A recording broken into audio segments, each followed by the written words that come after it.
सनातन धर्म शास्त्रों में सत्यनारायण कथा का विशेष महत्व है। चाहे ग्रह शांति की बात हो या सुख समृद्धि की, मनोकामना पूर्ति की या फिर सुखद दाम्पत्य जीवन की, प्रत्येक शुभ कार्य से पहले सत्यनारायण कथा का आयोजन होता है। इतना ही नहीं, मृतक संस्कार की समाप्ति के बाद भी सत्यनारायण कथा करवाई जाती है। यानी कि शुभ कार्य हो या मृतक संस्कार की समाप्ति, दोनों ही समय पर इस कथा का विशेष विधान है। आइए जानते हैं क्यों की जाती है ये कथा। कलिकाल में सत्य की पूजा विशेष रूप से फलदायी होती है। सत्य के अनेक नाम हैं, यथा सत्यनारायण, सत्यदेव। सत्य को नारायण के रूप में पूजने को ही सत्यनारायण की पूजा कहा गया है। इसका अर्थ है कि इस संसार में नारायण ही एकमात्र सत्य है, बाकी सब माया है। सत्य में ही ये संसार समाया हुआ है।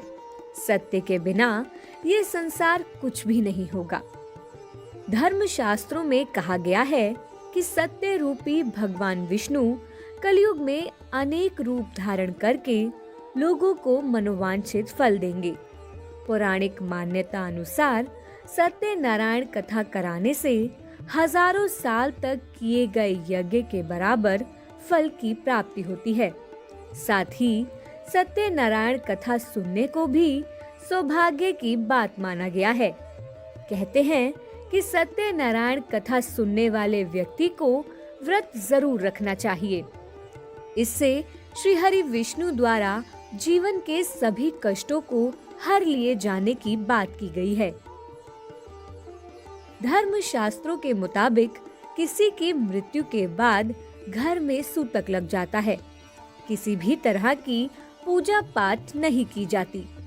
ऐसे में जब सभी मृतक संस्कार संपन्न हो जाते हैं, तब भगवान विष्णु की पूजा यानी कि सत्यनारायण कथा करवाई जाती है। मान्यता है कि इस कथा के आयोजन से घर पुनः शुद्ध हो जाता है और पूजा पाठ नियमित रूप से शुरू हो जाता है। साथ ही शुभ कार्यों का आयोजन भी किया जा सकता है। यही वजह है कि मृतक संस्कारों के बाद सत्यनारायण कथा का विधान है।